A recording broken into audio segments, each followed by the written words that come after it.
Let's talk about downpipes. So I have an M135i with the N55 engine. It's the pneumatic wastegate variation, so the downpipe is actually smaller because the exhaust housing on the turbocharger is smaller as well. So it's approximately 3.5 inches depending on which point you measure it from. I decided that I'm actually going to make my own exhaust, and I'm going to start with the downpipe because the downpipe is the most crucial part in my opinion. It's the bit that if you have a high flow catted downpipe, kind of like this is a prototype version, more on this later.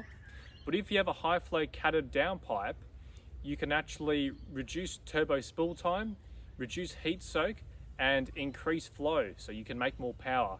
But it's best accompanied with a tune. However, with the catted downpipe, you can use your stock ECU tune, so you do not need a tune. There's no check engine lights, and well, that's great if you don't want to tune your car. The reason why I'm doing this is because I have a M135i, and there are not many products on the market that I was happy with purchasing. Some of the products, I'm not going to mention any names because I don't really want to get sued, but there's a company that is very well known that makes downpipes for this particular car, and the welds around the V-band clamp I was not very happy with. Price point at which the product was being offered at, I didn't feel like it was a good fit in terms of value for money. So that's why I've created a company called Vantara Engineering. So we're going to be making exhausts for BMW M cars and the M lights, as well as I know a lot of people that have got BMW M cars. I used to work for BMW themselves, so I'm a big fan of the brand. And so I'm going to be creating custom exhausts for a lot of the BMW M cars, mostly the F and G series cars.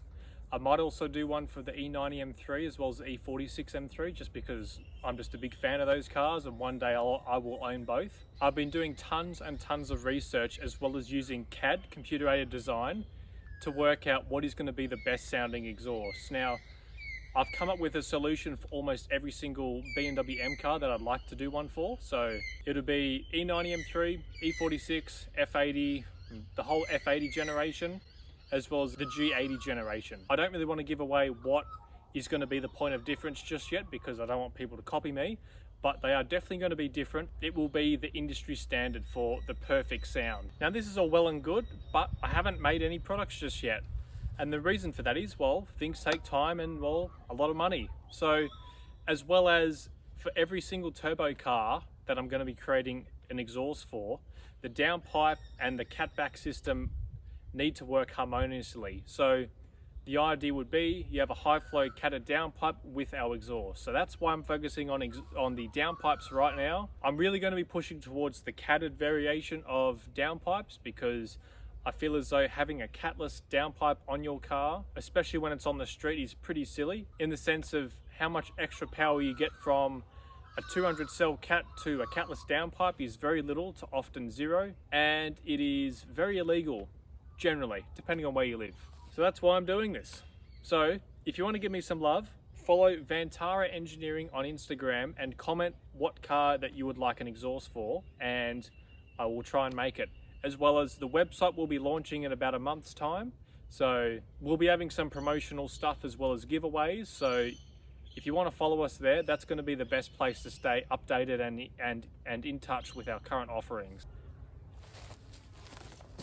So this particular downpipe that was a prototype, it was a prototype. So I found some problems with it. I've partnered up with a company and together we helped design this downpipe.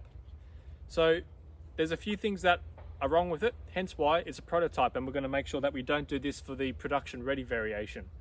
The brackets that help support the downpipe, they didn't quite line up, so we're going to readjust the location of the brackets. The next thing was the O2 sensor location. The O2 sensor location was actually on an angle, and that was to match this change in shape here, so then it's less likely to impede flow.